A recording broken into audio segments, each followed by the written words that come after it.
Okay, welcome to episode 3 of our Seattle Kraken franchise. If you missed the first 2 episodes, in episode 1, we basically laid out the setup of the expansion team. We were building the Seattle Kraken, showed off their uniforms, went through the entire expansion draft, my thought process around it. So it was a little bit of a long video, the intro video, but it tends, your intro videos tend to be a little long. The second video was strictly around the draft. Did a lot of talking about scouting and showed off some different things. Showed off draft interviews, which I think are one of the weaker entries into franchise mode. Went through the draft. Didn't have a great draft after the second round. Our first 2 picks I feel like are going to be solid contributors. The rest of them are going to be at best third and fourth line guys with maybe some AHL guys sprinkled in there. So I'm not going to lie, I did not have the greatest year 1 draft. I will say that this coach is a hard guy to draft for, and that's what I'm gearing a lot of these players for, is to draft based on the skill of the coach. So that's going to be something that's going to be hard to work around, but I'm going to try my best. And if it comes out that it doesn't work, then we'll hire a new coach and we'll, overhaul the system just like you would in real life. So we're going to give this guy a chance here. So what we have going on right now is we've finished the draft, and we're now in between the draft, which is the 23rd of June right here in the pinkish magenta dot. And then we're about to start the resign phase, which is going to be a series of 5 days. I'll go into the calendar and show you. I think it lights it up. Yes, it underlines it. But we're going to go through a series of 6 days where we have basically our exclusive window to negotiate with our guys that are either restricted free agents or are going to be unrestricted free agents. So we're probably going to focus more on the unrestricted free agents than the restricted free agents, but we still need to at least look at them a little bit, because if we want to keep them around, we will have to offer them a qualifying tender in order for them to for us to have right of first refusal if somebody were to sign them. Now, before I get started with the re-sign phase, I'm going to bounce over here real quick, and I'm going to go to offer sheet compensation just to show you the level of detail that's in the NHL franchise. You have the offer sheet compensation. So basically, if an offer is tendered below, basically say $1.5 million, there is no compensation required. I'll get a notification if one of my RFAs signs for under 1.5, but it'll basically tell me either match it or your player walks and you get nothing. If the player is paid between the amounts you see on screen, however, there are certain compensatory packages that will have to be provided, upwards of, as you can see at the very, very high end, 4 years worth of first round picks just to sign a player to basically $11 million and up per year. So you can get rewarded quite well for a guy that walks that either you can't afford or you choose not to pay and just let him potentially walk in free agency. Now, if you tender a qualifying offer and they don't accept the qualifying offer, which the players will sometimes refuse, hoping to get something in free agency, you can basically have them, quote, hold out and essentially keep them under RFA restriction. And they're a tradable asset. You can trade them to a team if you think another team will sign them, things of that nature. So it's still an asset to you as a restricted free agent. But once you get past a certain point, which once we get into the season, you'll see it. Once you get past December 1st, your restricted free agency, basically, you can't negotiate with that player anymore, and that player becomes an unrestricted free agent at the end of the season. So it's a little bit of a cat and mouse game, but it's realistic cat and mouse, so you can have a guy hold out for a while and then maybe sign him right at the deadline to go ahead and get him on the team and give him some time off and things of that nature. But just this kind of lets you see what's out there as far as RFAs and the compensation. This is something definitely that could carry over to Madden, make it for a certain dollar amount, or have the teams themselves designate a round tender a la real life NFL that the player would qualify under, and if you basically approach that player and sign that player, the team that loses that player gets that compensatory pick, depending on where they ranked that RFA. It's a little bit more complicated in the NFL, not much more, but the fact that RFAs are available here is wonderful, and I want to show that out before I actually get to the re-sign phase. All right. So right here you can see we're about to start the free agency, or the re-sign period, I'm sorry.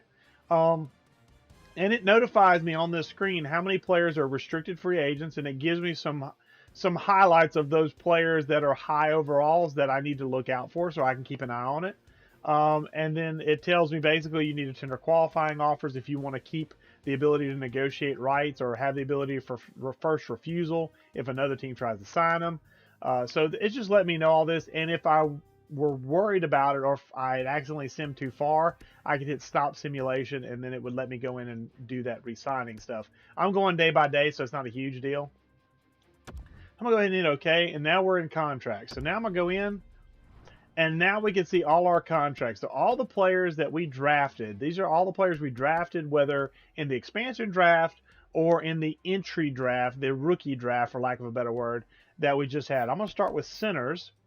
And the first guy I'm going to look at is Philippe Scheidel. And then I want you to note that under extension, it says yes. That's a good thing for me, because what that means is if I go to negotiate a contract with that player, he may take a, quote, hometown discount of up to 15% of his requested salary to stay with us. That's not a guarantee. The player still may walk based on other incentives or other things going on with the squad, but that's something to note, that if you ever see a player that wants an extension, you can basically try and give that player a hometown discount to save yourself some cap room in future years. Excuse me. So Scheidel wants it. Darlene wants it. These are just my centermen. And then you see these guys right here. These are guys I drafted in this past draft. I'm not going to sign them to a contract. And the nice thing about that is I actually have these players under control for 2 years before I have to either sign them or let them walk. So I can give these guys, they will still progress, because what they'll do is in most cases they'll go back to their former league that I drafted them from and play for teams in that league. So for example, this guy right here, he was a member of the, I believe the QMJHL, I believe is what he was. I'm not so familiar with the minor leagues in Canada, I'm sorry. But this was a guy that basically he'll go back to that CHL team, and he'll play for them, and he'll still grow and get better on that squad. So these are players I don't necessarily have to sign, but they're still under my control, so I could trade them just like I could any other asset, and they might have value to someone else depending on whether or not they want that player or whether or not they like the potential of that player, things of that nature. I doubt it there'd be much trade value in bottom 6 and AHL top 6 guys, but the offer is there. So Jonathan Deline is a guy that what I'm going to do, his overall is rather low. So what I'm going to do is I'm going to actually just offer him a qualifying RFA. And the nice thing about qualifying RFAs is that most players, if they're a lower overall, will accept it. And that's usually like league minimum. It's usually league minimum. And so that's basically a way to go ahead and get the ball rolling. Scheidel, I think I'm going to see what he wants. So I'm going to offer him a contract. Now, this is a guy, just to let you know, this guy is potentially going to be a third line guy for me at maybe his best. I got to go look at his attributes and stuff real quick. Let me pull up my lineups and forwards. And Scheidel is, where is he? There he is. Okay, he eventually could become a line 1 guy, but right now I'm hoping he can be a line 3 guy for me. Because right now my line 1 guy is Adam Henrique. But Adam Henrique is 30 years old, and I have him under contract for 3 more years. So I'm hoping by the time he's ready to move on, that Scheidel can take over and be that guy. So 3 years is what Henrique wants, or what Henrique has left. So what I want to do is I want to talk to Scheidel, and I want to offer him a 3-year deal. Now, if you note, his asking price for 2 years is 2.45. If I increase it, his asking price goes up. If I decrease it, his asking price goes down. So I can actually, in manipulating the years, I can actually control how much he actually wants. Now, I will say, with the hometown discount thing I mentioned earlier, the hometown discount only really applies if you offer them exactly the number of years they're asking. So in this case, I might still get lucky and be able to get the hometown discount with 3 years on the contract. But because it's not exactly what he wants, he has more of a chance of saying no. So what I want to do is, because I have $30 million in cap space, which you can see right below the player's picture, I'm going to go ahead and offer this player 2.875, exactly what he's asking for, and for 3 years. And this contract type, if you're not familiar with it, You have one-way deals and two-way deals. Two-way deals basically means a player can flash between the NHL and the AHL. It's a contract that's flexible to move between the minors and majors. Typically, but not always, these contracts don't apply to waivers, but that's not always the case. It depends on years in the league and things of that nature. So, but just in a general concept, one-way deals, you pretty much keep these guys in the NHL and they will hit waivers if you move them to the AHL. A two-way player is a lot more flexible. But two-way players have a certain cap limit as far as dollar value that you can pay them. You can only pay them upwards of, I think, $925,000 a year. So I could not offer a two-way contract to this guy because there's no way I could get to $2.875 million when the maximum is $925,000 for that. So I'm going to offer him this deal now. He will not tell me right now if he accepts the offer. You'll note a green envelope appears to let me know that, hey, you've offered a contract to this player.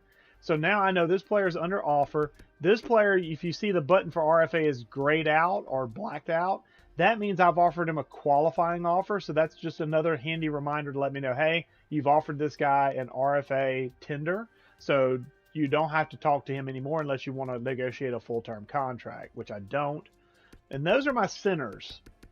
Now you have main roster centers and you also have in the system centers. Now in the system and main roster are going to be pretty much the same right now.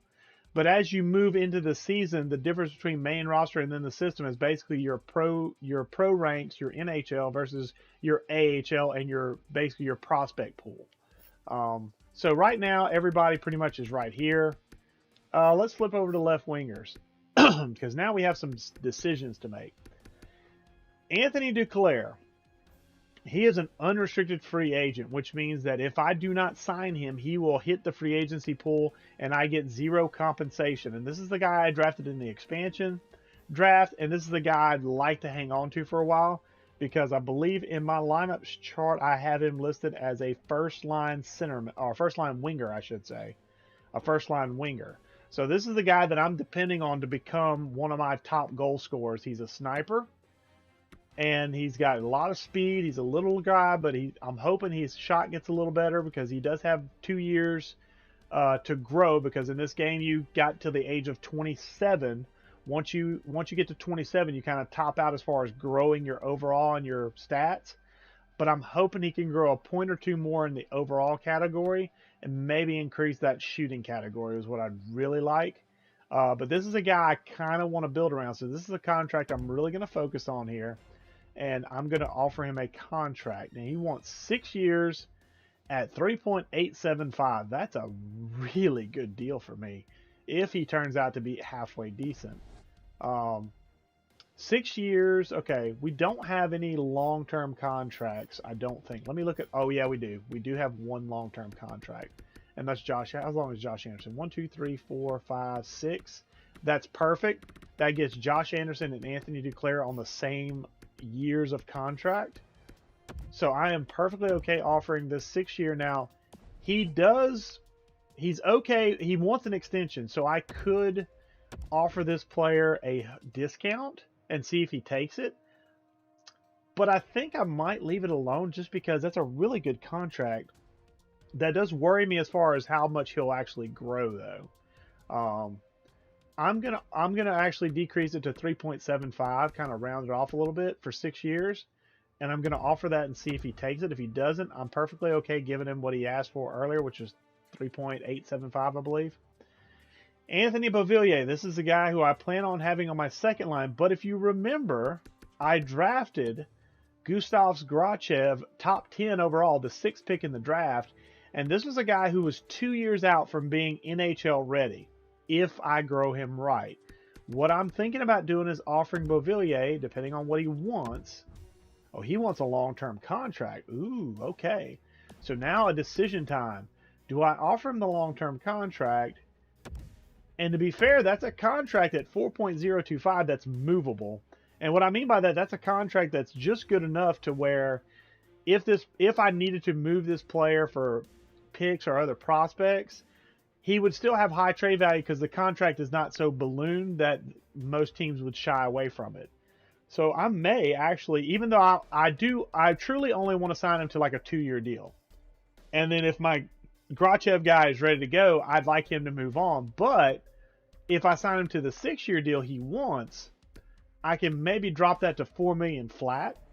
And now I have a player who's under a really contract or a team-friendly contract that I could easily move to another team once my Grachev's guy gets ready, if he's ready. If it's a guy that ends up being a bust, the guy I picked 6th overall ends up being a bust. I mean, it happens. But if he ends up being a bust, that's a guy that Beauvillier is a guy that at that point he'd be 25, he'd be in his prime. So he's a guy I could hang on to. This carries him to age 29, where he'll probably, if he gets better, will ask for a big boy contract. I'm perfectly okay offering this to him, actually. I was not planning on offering him a long-term deal, but at that price point, I feel like that's almost a no-brainer. And then we have Giovanni Smith, who lists as a 4th-line forward. He's a grinder I picked up in the expansion draft from Detroit. A guy who I actually like to be kind of that tough guy in the bottom 6. And a guy who can maybe, I believe, play some power play or PK if I needed to. I wouldn't want to start him there initially, but it'd be a nice guy to fill in a pinch. And he also wants an extension. How much does he want per year, though? Okay, this is a guy who'd be okay playing in the minors. He's okay with a 2-way deal for $850,000. And just to show you a 2-way deal real quick, I'm going to increase it. Once I hit 925, you see how it drops back to $700,000. That's the minimum I can offer a 2-way deal, and that's the maximum I can offer on a 2-way deal. But he wants a 2-way deal. What I might do is actually just do a qualifying RFA, and that qualifying RFA will basically be that 2-way contract at the minimum and see if he signs that. Because if he signs that and I get a 3rd-line player for under $800,000 that I could send down if I really feel like I need to, that's a pretty good deal for me. So I'm going to also RFA, I'm going to tag him with an RFA qualifying offer. So if he doesn't sign the contract for whatever reason, I still have the ability to sign him in free agency. And if some other team were for some reason come in and offer him a contract, I'd be able to match it. So now we move on to right wing, and we don't have a whole lot of right wingers. I believe that's all we have. Yes, that is everybody. So everybody signed. So we're good at right wing. Defensemen. Let's go back to the top here. Gostisbehere, Tanev, Taves. I believe Tanev was a guy I was actually going to look to trade potentially. Am I mistaken on that? No, I ended up deciding to keep him. I traded Brady Shea. I traded Ethan Bear. The only guy I didn't trade out of that combination was Calvin DeHaan, who is going into the last year of his deal. Reasonable $4.55 million, but he's a guy that would be a first liner for me, and I already have a first liner in Shane Gostisbehere that can also play power play and penalty kill. And so I like the versatility of Gostisbehere versus DeHaan. So when we hit free agency, I'm actually going to see if I can turn him and flip him for either prospects and picks or just picks. But Brendan Carlo is my first guy up, 81 overall, 23 years old. I'm trying to remember where we had him slotted. Let me look at my little spreadsheet real quick. And we had him slotted in one of the top 4 defensive pairings on the right side, I believe. Yeah, right side, because he's a right-handed shot. So I'm thinking this is a guy that's going to grow. I'm hoping he grows into that 83-84. I'll get it out eventually. 83-84 overall player and becomes a solid top second pairing defenseman, or even top pairing defenseman if I need it. What does he want for a contract? Let's see. He doesn't want that much. He wants 1.875 for 2 years. Let me look at the other guys I have under contract. That would be when Gostisbehere's contract would run out. Tanev would be another year after that. So that'd be a nice bridge contract to kind of keep him on par with Gostisbehere. I'm okay with that, and the price point at 1.875 is not much. That does tell me he might not grow a lot, which kind of scares me a little bit. He also wants an extension, which means I could drop the price. But again, at this price point, I'm okay with it. I generally don't reduce contracts too much until we start getting upwards of $6-7 million per year. And then I start taking advantage of that 10 to 15% discount, because that can be upwards of $1 million discount, depending on how high of an offer they start at. So I'm going to keep this at 1.875. Forbert is an unrestricted free agent. Forbert was going to be our second defensive pairing. He wants an extension, 3 years at 2.125. Another guy I'm okay paying that number. For 3 years, that would match him with Tanev and Taves, so that would put him on that pace. And that would take him to age 31, and at that point, I think I would move on from Forbert. So that's a nice kind of veteran contract to keep him around, a veteran presence for those young guys I've got out there, or guys I've got coming up. Devin Taves, one Brendan Carlo. And then Steven, is it Steven Johns? Yeah. Steven Johns is the guy I picked up who had a lot of fittings in power play, penalty kill.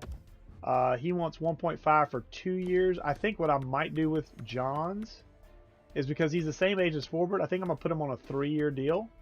Offer him what he'd like on a 3-year deal to match him with Taves, Tanev, and Forbert.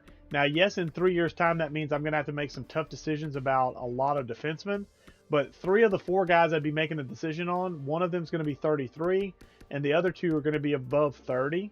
So at that point, I probably am hoping to cut bait and have some younger guys in the mix, like McCoshen, Logan Stanley, who I traded for during the draft. Maybe Curry is able to get ready to go in 3 years' time.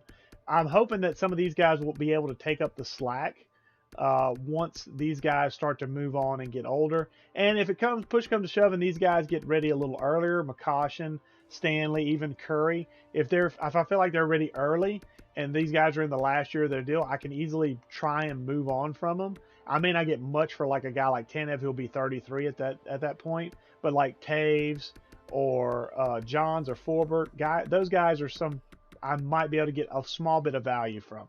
Not a ton, but some value, so that way I can move on from them, get out from under their contract, and put these young guys in there if they're ready to go. So Johns, I'm going to offer you a 3-year deal. You want 1.5. Now, I'm going to just give you 1.6 since that's the closest I can get to your offer number, and we're going to offer you that. So that puts Forbert, Johns, if they sign, and Carlo's on a 2-year deal. And Taves and Tanev all on the same 3-year cycle. McCoshen's probably going to be wanting a 2-way. No, he wants a 1-way deal. Ooh, okay. What's the dealio? You feel like you're good enough to play, huh?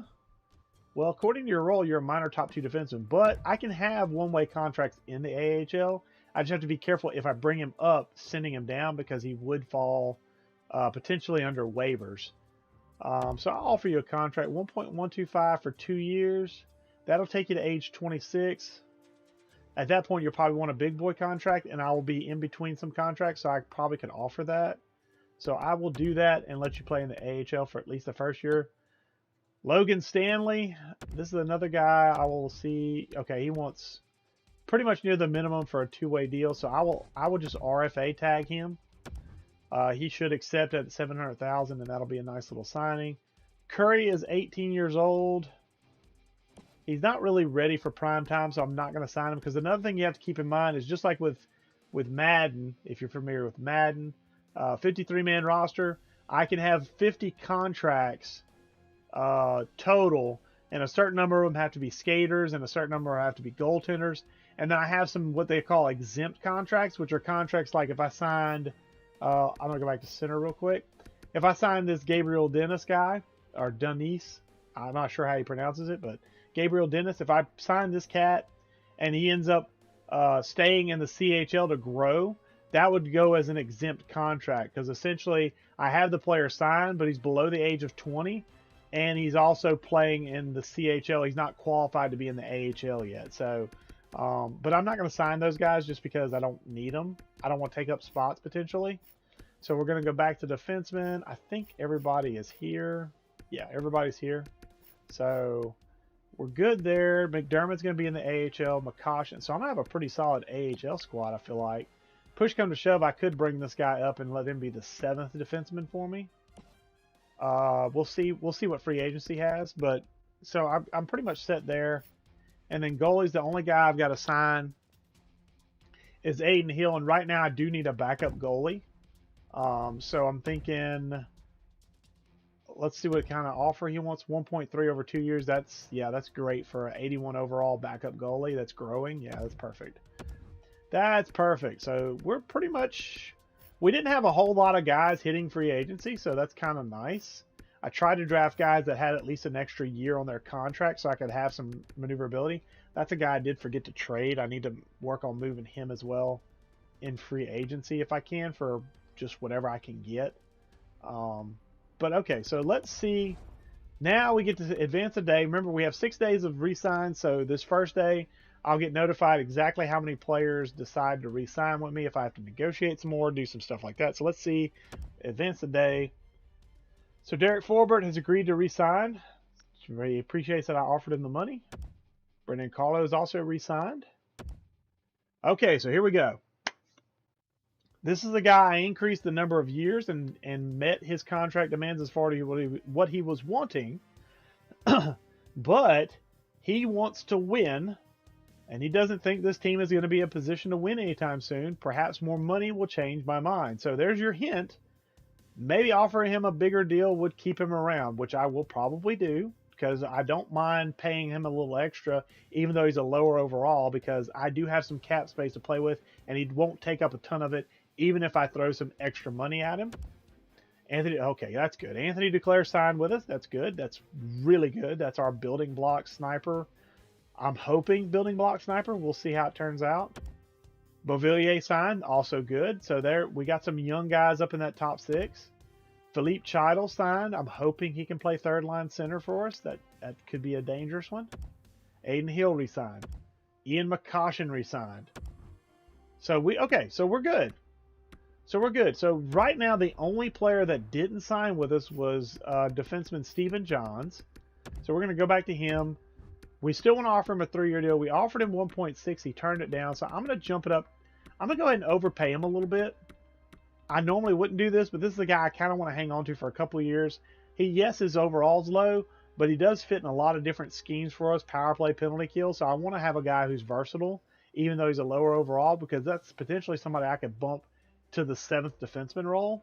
And then I have a plug-and-play defenseman if I have injury, a guy I can bounce in quick, and I know he can play anywhere in the lineup. So I'm going to offer him $2 million for 3 years. And I want you to look, now our cap space is woefully dropped now to 16.785. We have to have at least 15 million in cap space at the absolute bare minimum when we hit the season. Otherwise, our contracts will be adjusted to match the floor. We do have a cap floor in this game. We obviously have a ceiling, salary cap of 81.5, but we do have a floor we have to match as well. And right now we're really close to the floor, which is good. We'll have some room for free agency, but the question is going to be, who do we go after in free agency is going to be the key thing. So I'm going to advance the day again because we only have that one player we're looking out for, and that was Stephen Johnson. He signed. He agreed to the $2 million, so a little bit extra cash, maybe a little bit of overspent. But whenever we're dealing in this low of a contract number, I don't feel like it's a huge overspend. If this guy was wanting if I was offered him 4 and he wanted like 5 or 6, then the discussion would be like, okay, we need to let him hit free agency. But for $2 million a year for 3 years is not a hurting deal. It's not going to be a tradable contract with his overall, but it's still a deal that I can make work for a couple of years for this squad. And we're not in cap trouble at this point. I tried to make sure we wouldn't be in cap trouble early. The only quote bad contract we currently have is Josh Anderson. But hopefully he will maybe spark it and get going and get a little better for us as far as maybe some overall boost this season with some scoring. That's what I'm hoping for.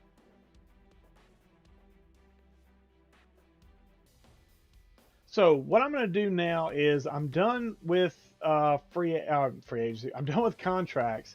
I'm going to send to free agency, and what I'm going to do is I'm actually going to show the list of free agents that are out there and kind of give you an idea of what's there. I don't think we're going to do a whole lot in free agency year one, though, because I don't want to put this team in cap trouble.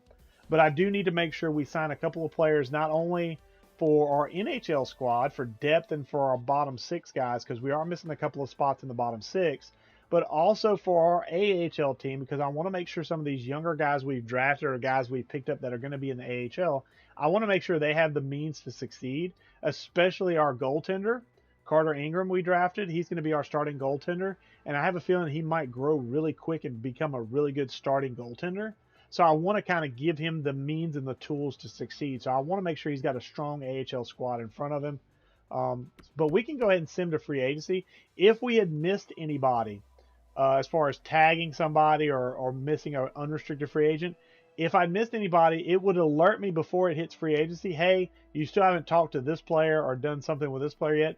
Do you want to? And will give you the option to stop the simulation. That's kind of nice that if you forget somebody or you're just going through a list and you miss like goalies or because goalies are really easy to miss in this game because they're on a totally separate page. They don't show up with skaters.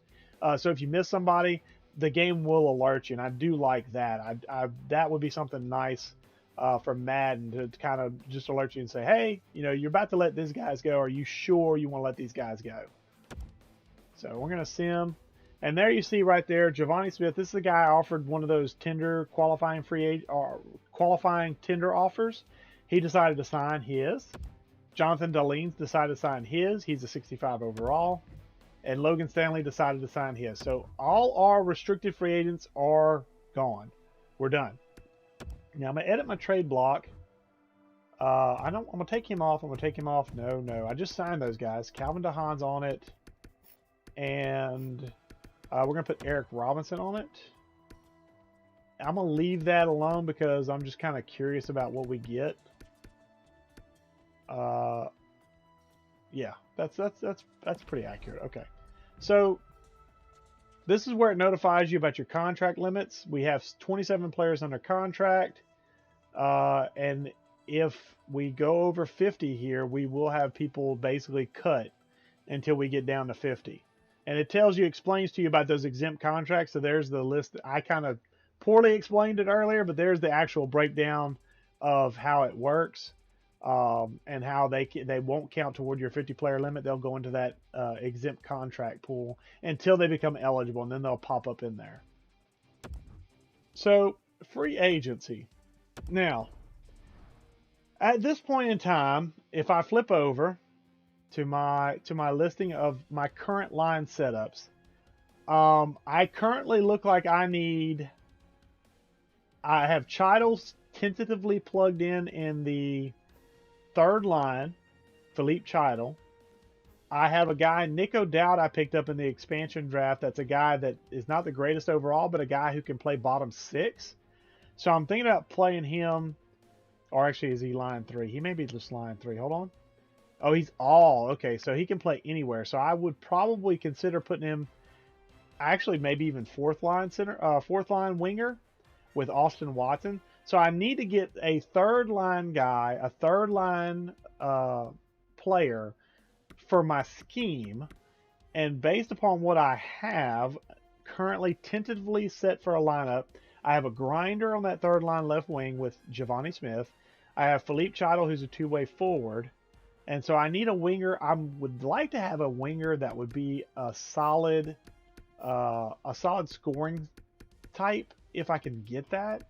So you can see we have guys like Taylor Hall, 8.25 million. So if you're not familiar with this, how this screen works, real quick, I'll read over it. Obviously, you see the player. I know the player's name, but if you wanted to look, you could click on him. Taylor Hall, there he is. Elite potential. So you basically get a snapshot, what position they play, what their name is, what their potential is, whether it's exact or whether it's still growing. Teams interested. So it will tell you how many teams, if any, are interested. I'll bounce into Hoffman's here shortly to show you what that looks like. Salary expected. You can offer more, you can offer less, but just be aware if you offer less, especially if a team is already interested, that may make it to where that other team catches them.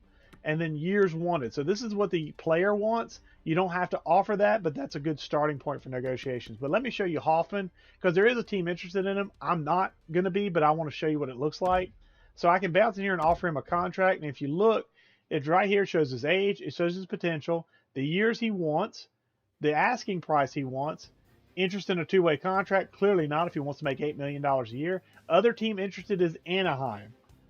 So A&A is Anaheim, I say the Mighty Ducks, the Ducks. The Anaheim Ducks are the other interested team. So that at least tells me who's in contention for his services.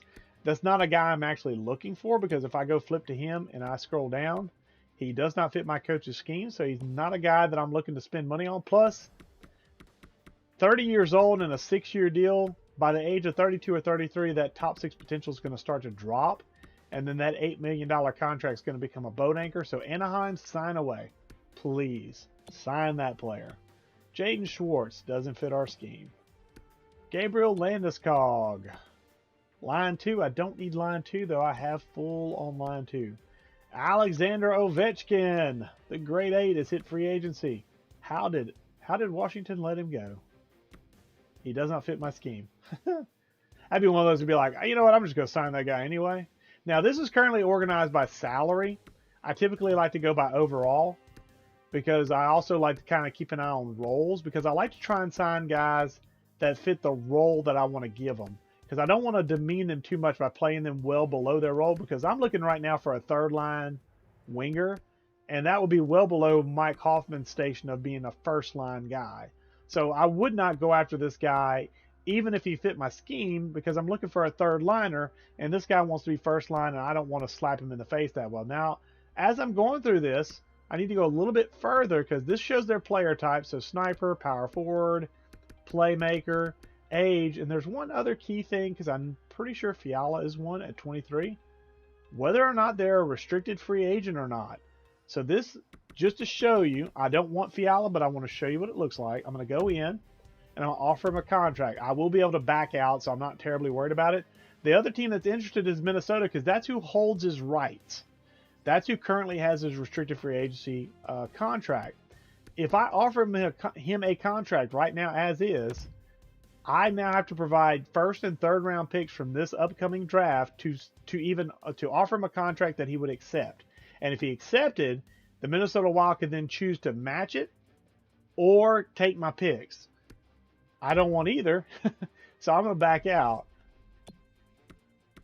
He doesn't fit my scheme anyway, so I wouldn't want him anyway. Michael Granlund doesn't fit the scheme. I'm going to have a lot of guys that don't fit the scheme, aren't I? None. Hyman is a two-way forward. Top 6 in power play. I don't need top 6, though. I don't need top 6. Halla. None. Stepan. Line 1. Not at 82 overall, you're not. Forward line 2. Bobby Ryan. None. So it doesn't look like I'm going to get a sniper for that third line. Nick Foligno, forward line 2.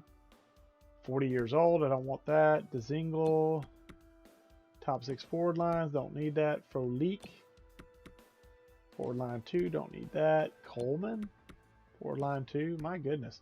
What is my third line tendency? Let's look at that real quick because that might give me an idea what I need to look for. Crash the net, dump, balanced, energy, block. So crash in the net, that should be like power forward, two-way forward style players. So I could maybe look at some second line guys and play them on the third line. Yanmark is a sniper, so none. Boo.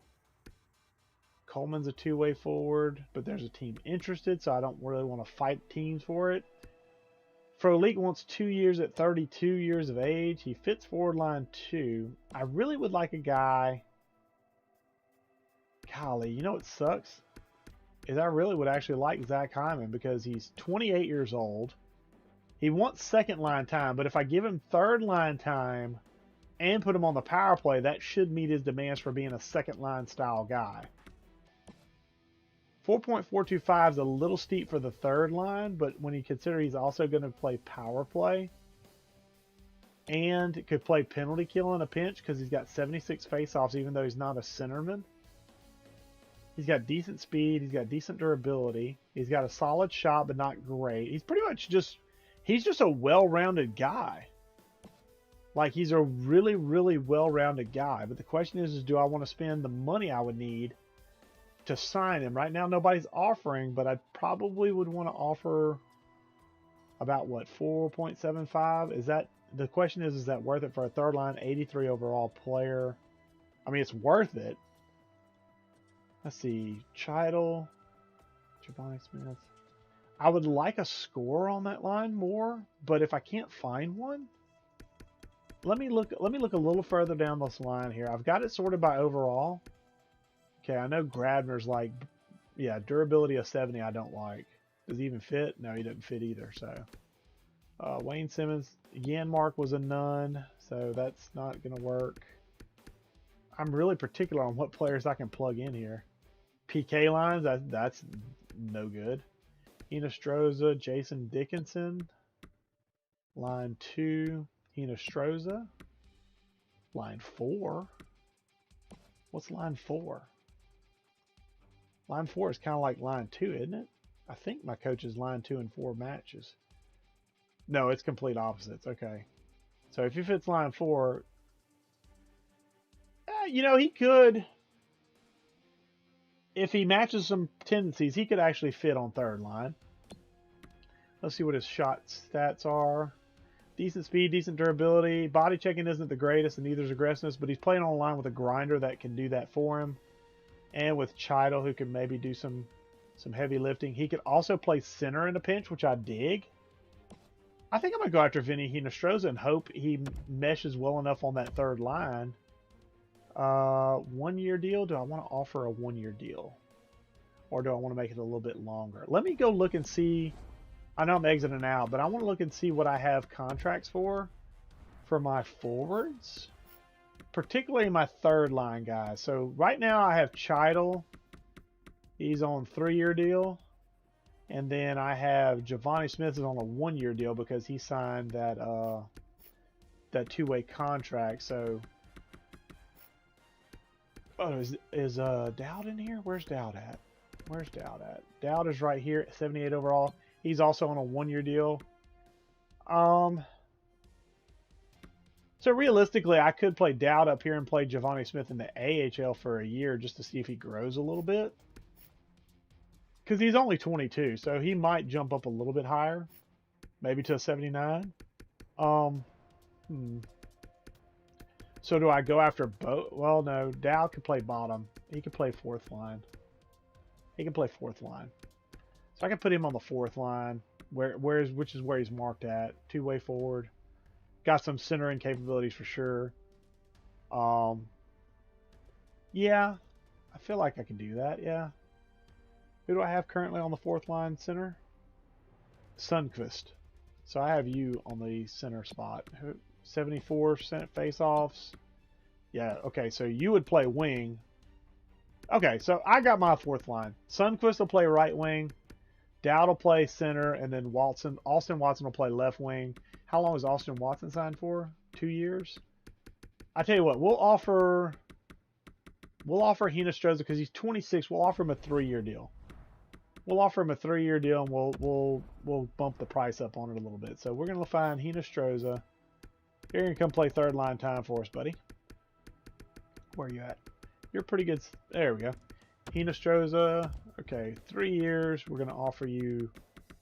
We'll offer you 2.5. We'll offer you 2.5 for 3 years.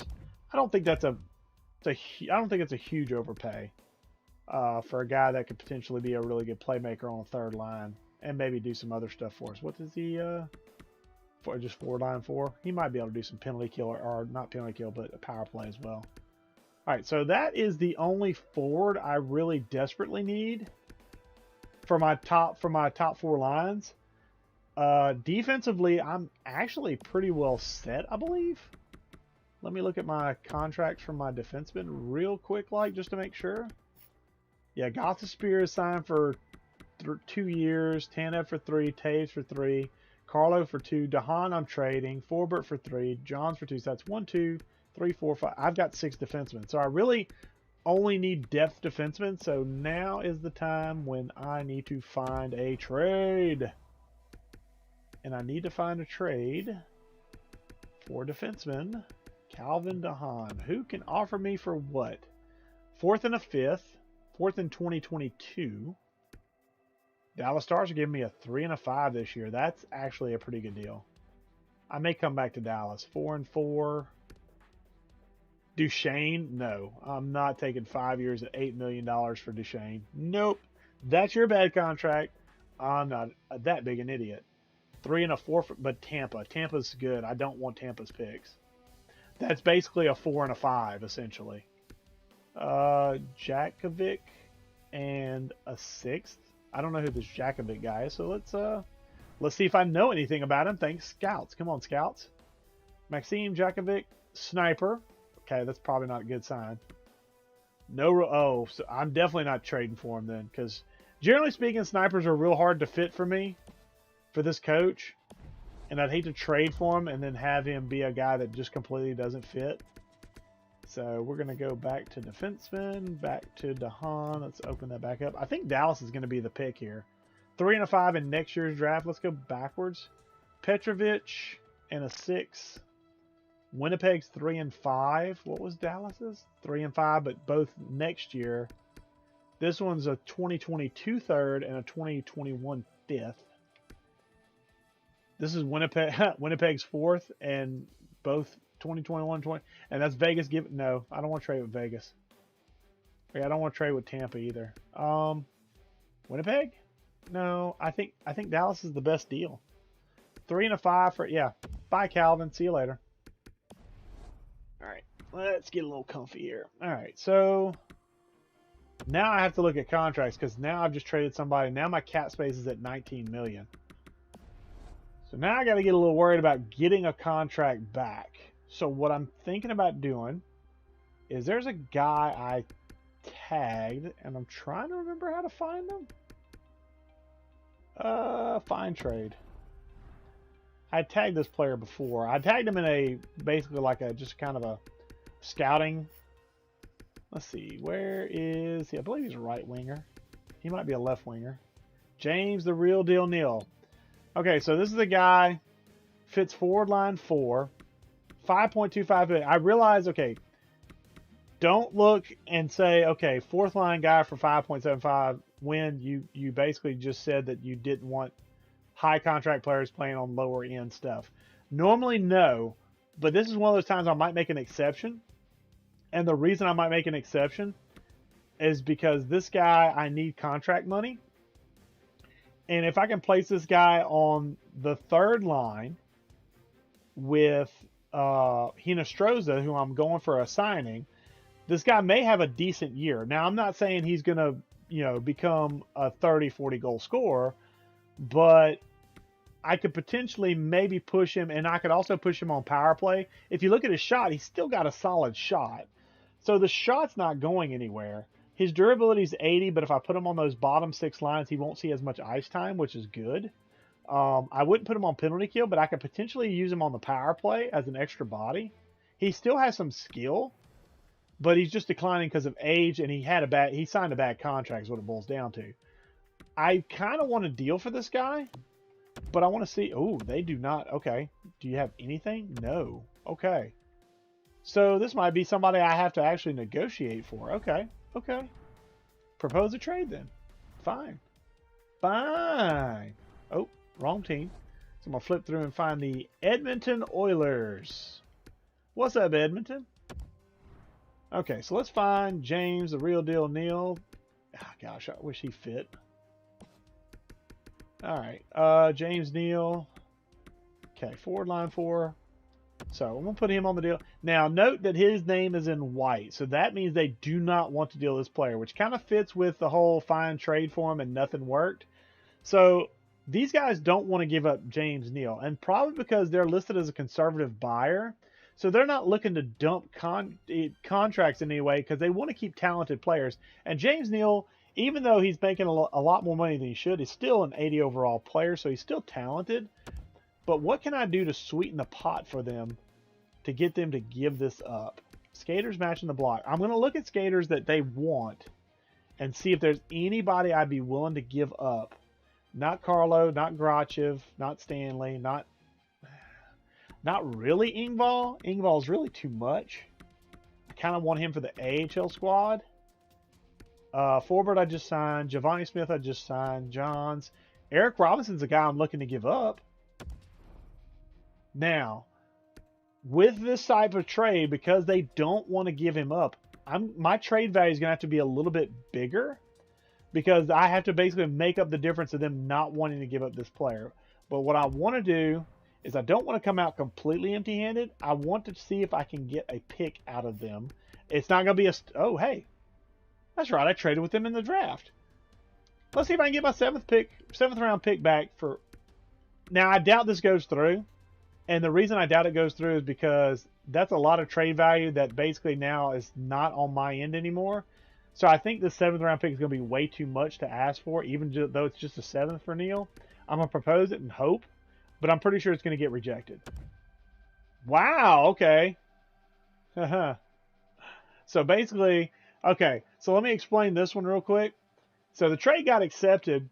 Apparently, my scouts didn't do a great job at figuring out the trade value for James, the real deal Neal. So apparently they didn't value him as much as I thought they did. This is the type of statement you see whenever the computer thinks they fleeced you. However, I will state for the record, I think it's actually a fair trade for both parties. I needed some cap space. I needed somebody to eat some cap. And James Neal fits that bill. Eric Robinson was not a guy that was going to play where he was slotted to play, which is second line. So he's really dead weight for me. And he's going to be in the last year of his deal. And he's going to want a big boy contract next year. So I pushed that to Edmonton to take one of their bad contracts on, which helps me keep me above the salary floor. And it's a guy who I might be able to lean on for a couple of years until his contract runs out and be able to play on the power play and play in that bottom 6. So it's actually, I feel like that's a win-win, and I got to pick back. Granted, it's only a 7th, but I got to pick back. So I don't feel, even though the computer thinks they fleeced me, I feel like it was more a fair deal than they realize, because that gives me a guy now that I can plug into the bottom 6 and plug in a power play, and it gives me a really, honestly, a really good shot at this point. So I like that from that standpoint. And if push came to shove and Josh Anderson just had a really crappy year, James Neal could potentially jump into that second line power forward spot. I mean, I wouldn't want that. That means my year is pretty much gone to crap. But I feel like that's a really good deal for me. And you can see my cap space now is at 14.85, so I'm now above the floor again.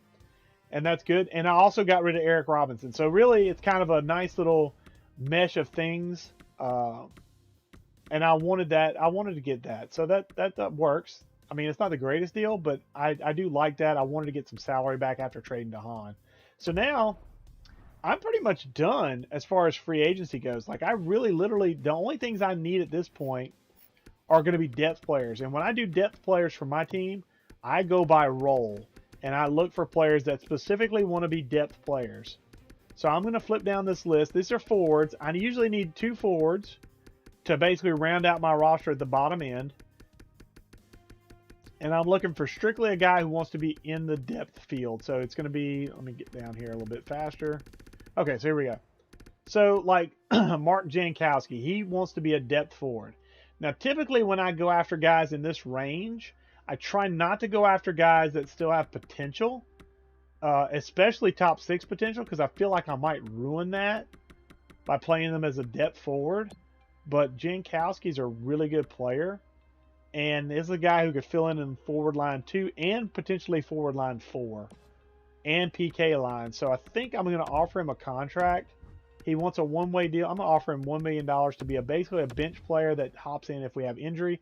And I usually generally like to get a player that can play multiple positions. So you see Jankowski, his primary is left wing, but he can also play center.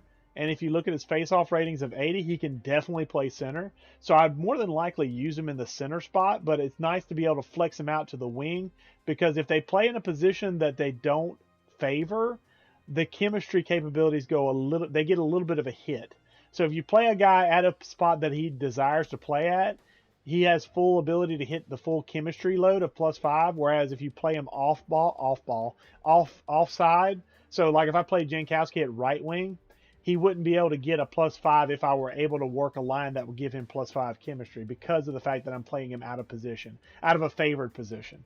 So that's a good thing. Now, let's see. Can this guy, he's listed as a depth forward, forward line 4. Jace Howerluck. Okay, that's forward line 2. I don't think I'm going to be able to get somebody that bounces around a lot of lines, which is kind of sucks. What about you? Dryden Hunt. Forward line 1 and power play lines. Peary, no. Derek Ryan's only a center and not really slated. Boo Nieves, not slated for it. Sven Barici, probably not slated for it. Right now I'm looking for guys that might fit our scheme as well. Preferably multiple spots, but I'll take just filling a spot. And right now we are hitting a bunch of duds because there's nothing but snipers. That guy just looks Joaquin Nygaard. Yeah, no, I'll pass. Ben Street, nope. Nick Patan, nope. Cooper Marody, forward line 4.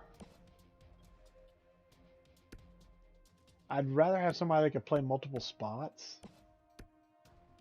I'm getting kind of picky now with these because if I'm gonna pick a guy, he's gonna be a depth forward anyway. I'd rather be him to be versatile. And a lot of these guys aren't terribly versatile because, see, now I've jumped into minor scoring. I don't want to go that far down. So we're going to just have to pick somebody up here. I will probably go with Alain Kine, who fits forward line 4. He's a playmaker. He's not great, but you got to think about it from the standpoint of this is a guy who I'm not planning on playing unless injuries occur. So I'm okay with this. Two-way deal, so he may have perchance end up in the AHL as well. Actually, no. Can I get somebody else? What about you? Blake Lizotte? Nope. Tyler Ennis? Can he fit? No. Simon? No. Wait, what? Forward line 1 as a sniper? Really? Decent shot, decent durability, decent speed. Plays right wing and left wing. Okay, there we go. So that way, if Declare were to get hurt, I could plug him in up there. He still wants a two-way deal, though. Poop. Well, I don't want to do that. I don't want to do that. Oh shoot, I don't think he. Okay, he fits too. Does he want a one-way deal? He wants a two-way deal.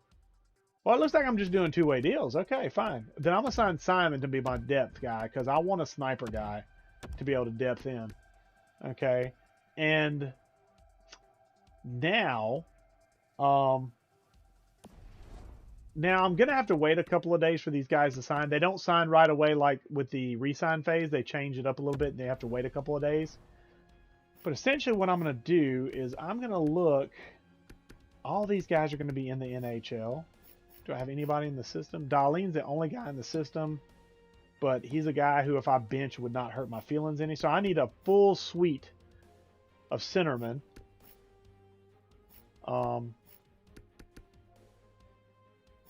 Smith, I'm thinking about pushing to the AHL.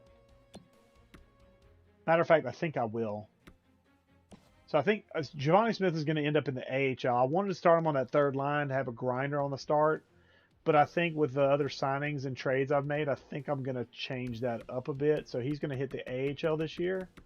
So that means that, and you know what? I'm actually going to sign my rookie, my 6th overall pick, to a rookie year contract. And he will be able to go this year in the AHL. So I need a couple of left wingers or guys that can play left wing. And then in the system, yeah, I need a bunch of right wingers. All right. So I need a bunch of wingers. I need 7 wingers minimum, and I need 4 centermen. So I need a bunch of AHL squad guys. And for the defensive side, 1, 2, 3, 4, 5, 6. The question is do I want to keep him up here as a fill-in defenseman, or do I want to take him to the AHL and let him play down there? And I think the answer is going to be, I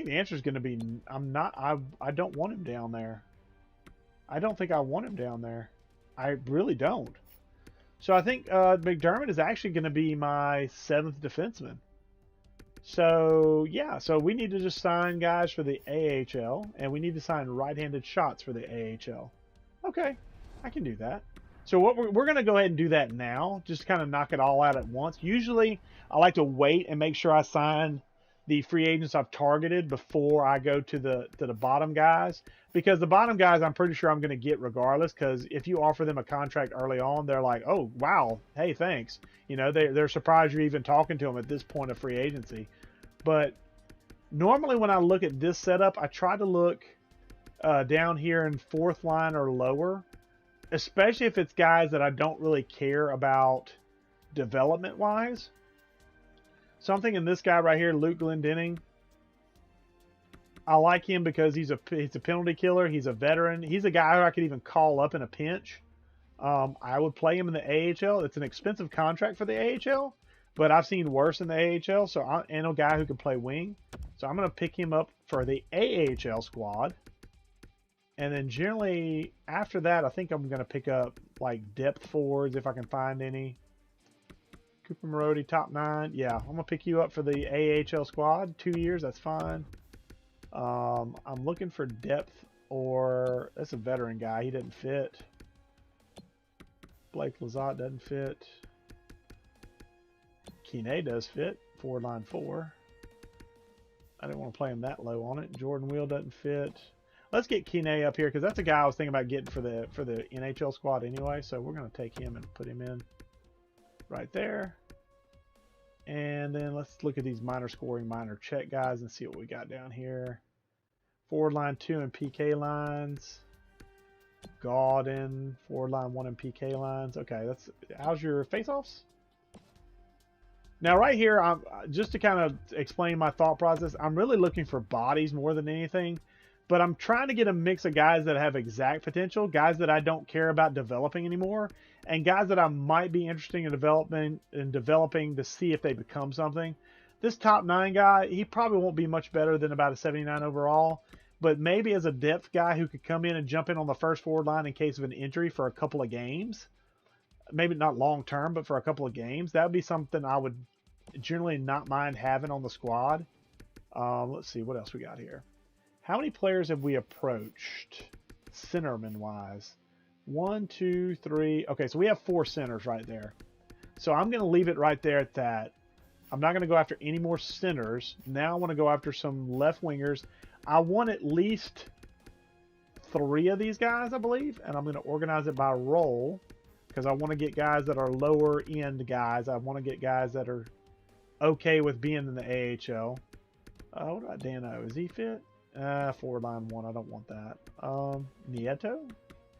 Forward line 1 and power play lines, but again, $2 million. Nope, not signing that. Let's fall down here. Depth forwards, let's see. Sven Barrett-Chi, Peary. I looked at a bunch of these guys already, so I'm familiar somewhat with them.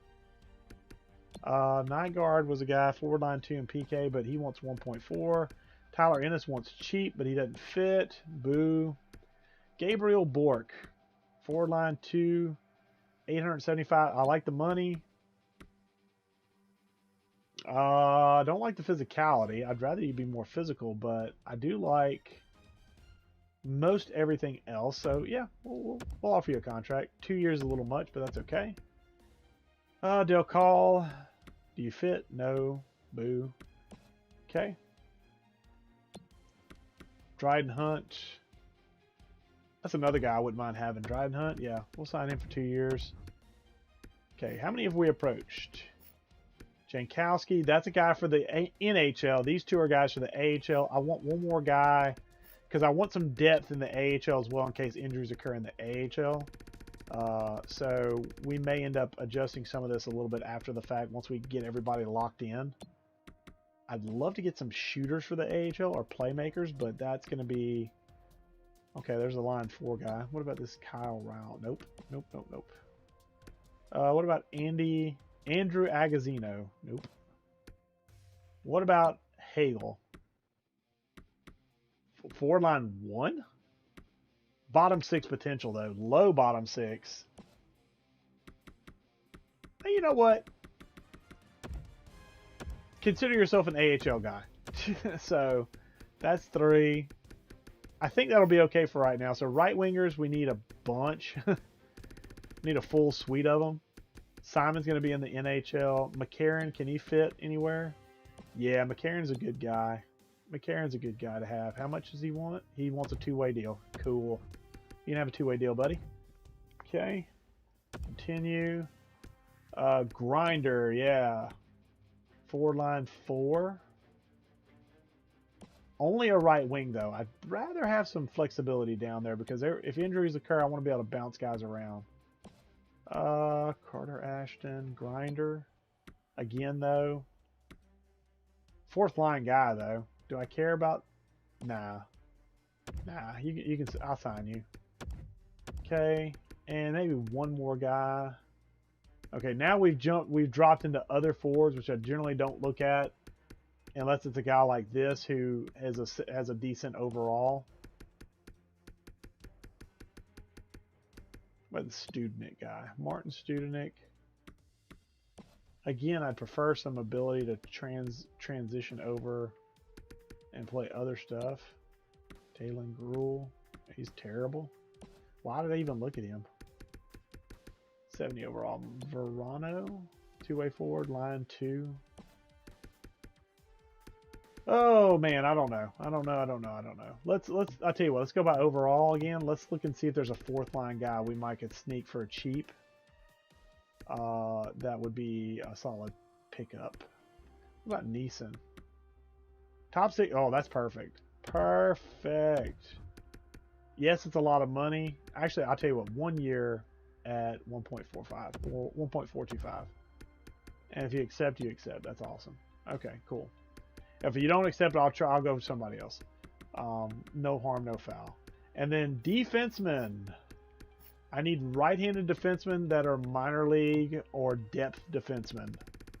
I'm okay if they're depth defensemen because I could easily replace McDermott, who I currently have up in the top end. But if I can't find anybody that's really worth it, I would not replace him because I believe McDermott could play everywhere.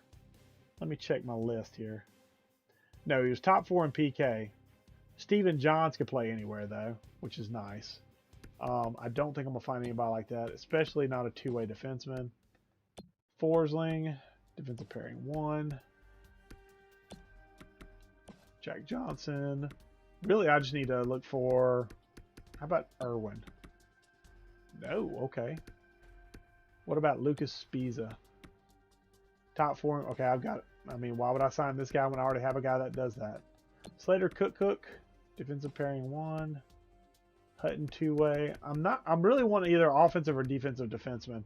Marco Mueller, all PK lines. Pouliot, none. Okay. Jordy Ben. Oh, that's actually pretty nice. That's actually pretty nice. Okay. Yeah, I'm gonna assign you to be the 7th defenseman. You're gonna be the 7th defenseman. That'll move McDermott down. And now I'm gonna go after guys that fit the scheme that are right-handed. Do you fit the scheme? You do. Boom. You're in. You're gonna be in the AHL. I hate to break that to you. So I'm looking for guys that basically are right-handed shots that fit the scheme a little bit, because I do believe, let me double check my coaches in the AHL to make sure. Yeah, we're 100% match on the defensive side. So whatever guys say for the NHL coach are going to be the same thing they say for the AHL head coach. So, and I'd like some right-handed shots, but I'm not seeing a whole lot. Ben Harper, lefty, lefty, lefty, righty. Perfect. Zach Trotman, welcome to the Seattle Kraken's AHL squad. Let's pick up one guy down here in the minor top 4. Can we find anybody maybe with maybe some potential? I mean, I'm not expecting a ton. Hickey, left-handed shot though, and doesn't fit the scheme. I doubt very seriously I'm gonna find anybody. He's left-handed, poo. Hey Mary, what you doing? You say hello to people? Bigris, Chatfield, all PK lines. What you doing, bud? Yeah. Yeah, what you doing? Yep. That's Daddy's shoulder. What? You loving on Daddy? This is my cat, Mary. Named after the Lord of the Rings. And he does get into everything. What you doing? Don't get crazy now. Alright, well, I'm going to exit out because it looks like I'm not going to find a guy like what I want, so I'm just going to get a guy that I just get a guy. I was looking for somebody that fit a role, but apparently I'm not going to get that. Hey, bud, you going to sit with Daddy? Yeah, you going to sit with Daddy? What you doing? Yes, Daddy's talking to himself. Sit up. Dang it. I looked at him too. Is Dachin a righty? Dachin's a righty. Okay, I realize it says top 4 defensive pairings, but guess what? One of you is going to be unhappy. All right, and I'm going to scroll all the way to the bottom to minor depth defenseman because I'm going to pick up a guy down here, and I don't care about this. I'll get a veteran. Ooh, does he fit? Defensive pairing 1. What the heck? 23 years old, I'll take a flyer on you to just sit on the bench. That's all you got to do. Okay. One last thing we need to look at. Remember how I said in one video, I think it was this video, maybe it was the last video, you forget about goalies? Well, I almost forgot about goalies because Rodriga is not necessarily ready for primetime action. So I don't want to put him in primetime. I think I'm going to go find me a backup AHL goaltender and sign that cat. And I don't care what type of potential it has. I just care that he's good enough to maybe get the job done if I have to put him in. So minor starter, backup. What about, I don't want too good. And if they're good, I want them to already be tapped out. Backup at 22. AHL starter, 31. Backup, 73 overall. You played in the NHL though, didn't you, Scott Darling? I swear I've seen that name before. Yeah. Okay. You know what? Former NHL goaltender? Sure. Would rather not have you for 2 seasons, but if you're a bum after 2 seasons, I'll just cut you. It works. Okay. So there we go. So all the players we're probably going to go after are now signed, and now we wait. And we wait.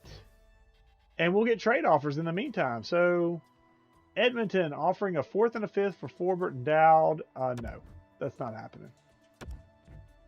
Okay, Jordy Ben has accepted our offer. He will become the 7th defenseman in the NHL. Glenn Gowden has accepted our offer. Dominic Simon is going to be a depth piece for us in the NHL. Yanni Hakanpää is going to be an AHL defenseman. Vinny Hinostroza signed. That's good. Brandon Hagel signed, AHL. Luke Glendening signed. He'll be AHL even though he's listed as Seattle right now. I can move that near the end here. Mark Jankowski is going to be in Seattle. Dryden Hunt is accepted. Alan Kine is accepted. Oh, Cooper Marody did not sign with us. He signed with the Montreal Canadiens. Oh, that sucks. Michael McCarron, Jake Dotchin, Stefan Neeson, Zach Trotman, Gabriel Bork, Scott Darling, Carter Ashton. Oh, no. Okay, that's a defenseman that signed with another team. Declined the trade. Okay, so we do need to pick up a couple of players, namely a centerman for the AHL. So we're strictly looking centerman for the AHL. So basically a guy who's 4th line or minor league. I'd be okay with depth or minor league at this point. Would like somebody who can do some different stuff. Lettieri's not going to fit. Dries is not going to fit. Jujar Kyra fit? That's expensive for a AHL player, but I'm gonna take it. Okay, Jujar Kyra, welcome. And then defenseman, I was picking up a garbage defenseman anyway, so it's not like that was a huge loss to lose that young kid. I don't even remember his name now, but I was looking for somebody to fill in the spot. So, and he had some potential too. So, what about you? Bobby Nardella. No, you don't fit. What about you? You don't fit. What about Mackey? Does he fit? Oh, I don't know if he fits. Ha ha ha ha ha. Lovely. Griffin Reinhardt. Doesn't fit.